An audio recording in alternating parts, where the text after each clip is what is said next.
This question comes from Sarasota, Florida.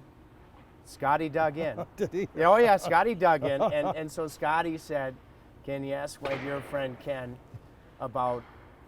Now this is a combination of signings and trades. Okay, the core is drafting and developing, but he wanted me to ask you, and I'm not going to turn him down. About, in no particular order, Hasek, Chelios, Hull, Robitaille.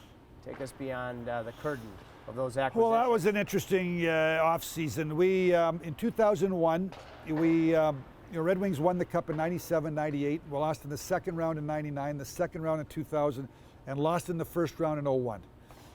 We were up 2-0 to the LA Kings, and they came back and beat us 4 straight, and we were out. We were trying to figure out, what to do with our team, and because we knew we had to do something to try to make, to reinvigorate it. And about the early June, I got a call from the general manager of the Buffalo Sabres, Darcy Regier, telling me that Dominic Hasek had requested a trade. The owners of the Buffalo Sabres and Darcy and Hasek had all met, and they were going to honor his request. And Dom had about 3 or 4 teams on his list. His goal was to win the Stanley Cup, go to a team that he thought could win a Stanley Cup. We were on that list. I think it was us, St. Louis, 1 or 2 other teams. I sort of went through a recruiting process basically, and convinced Dom to come. So did a deal there middle to late June to trade Slava Kozlov and a first-round pick to Buffalo, bringing in Dominic Hasek. Losing Slava Kozlov, knew that we needed some offense.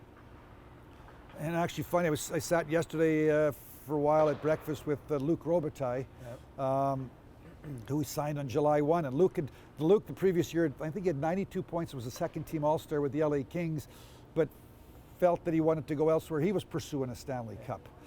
And ended up signing Luc Robitaille on free agency on July 1. And then Mike Barnett, the agent for Brett Hull, and I kind of stayed in touch. And Brett Hull sat out there and sat out there and sat out there and sat out there.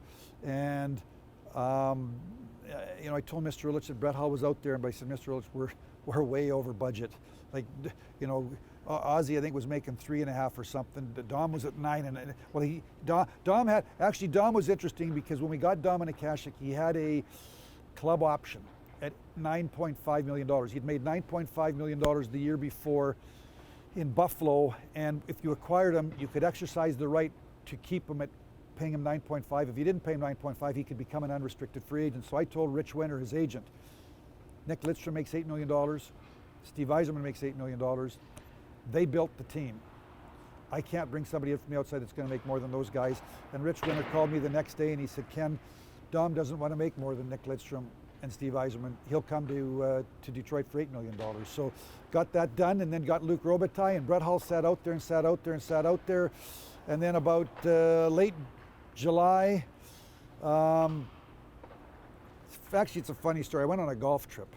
No, I think it was 6 days to Ireland or Scotland. While I was gone, I think there was a boat cruise.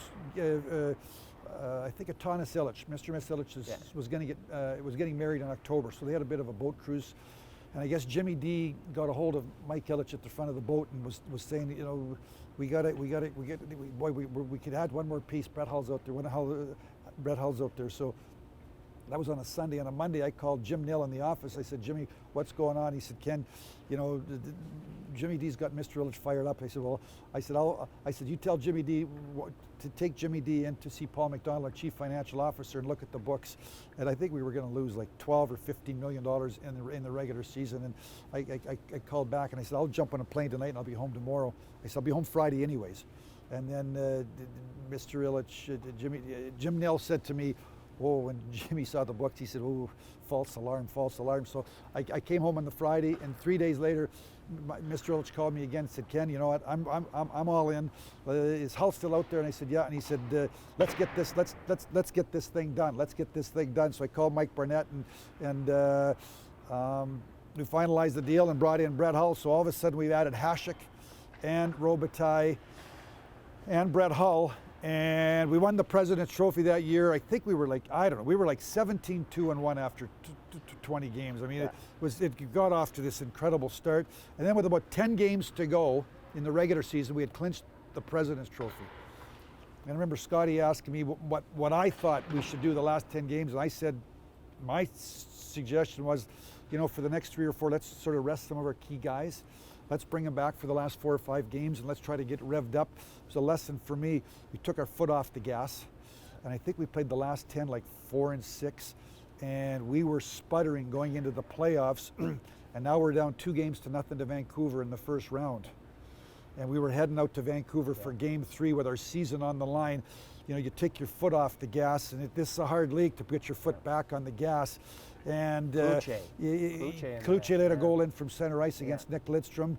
And in the Game 4, they had a 5-minute power play, and Dominic Hasek put up a wall. They were swirling around our net on a man advantage in the second period, and Dom became Dominic Hasek, and we won Games 3 and 4, and then we won that series, and then we went to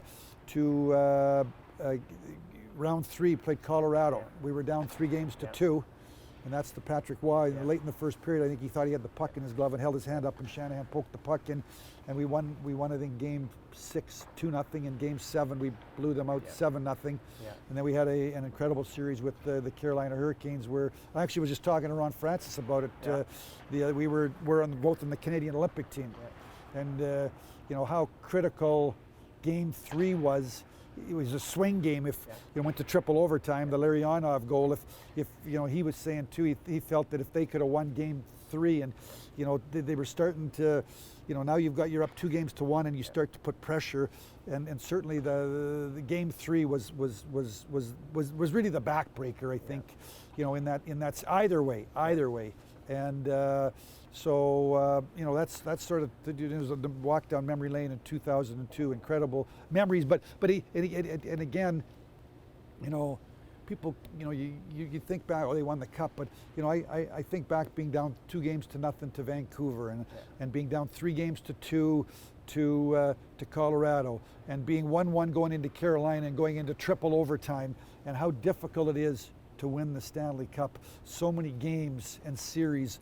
They swing on a save or a big game or a big goal, or you know, you're down and you got to dig in and win a huge road game to keep the series alive. And that's skill, but that's a team's mentality.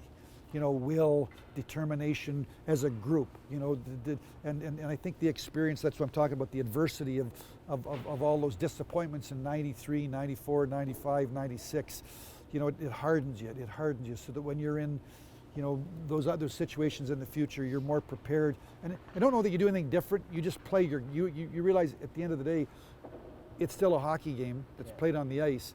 Play your game, stick to your game plan, and don't get frustrated. Don't try to do something different. You know, stick to your plan.